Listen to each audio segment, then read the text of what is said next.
আসসালামু আলাইকুম। আশা করি সবাই আল্লাহর রহমতে ভালো আছেন। জুমার নামাজ পড়তে যাচ্ছি।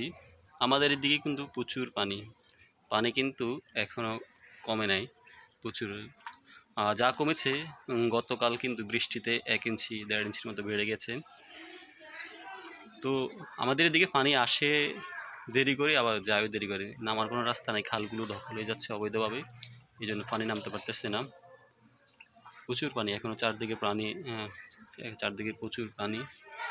তো আমরা এই পানির ভিতরে জুমার নামাজ আদায় করতে যাচ্ছি।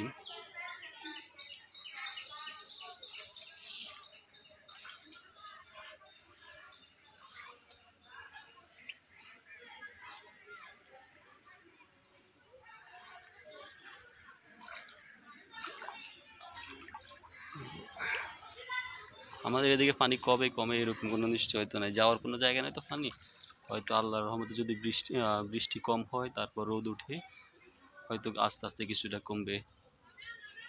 রাস্তাঘাট কিন্তু এখন আবার মানুষ কর্মহীন, কেউ কাজ করতে পারতেছে না।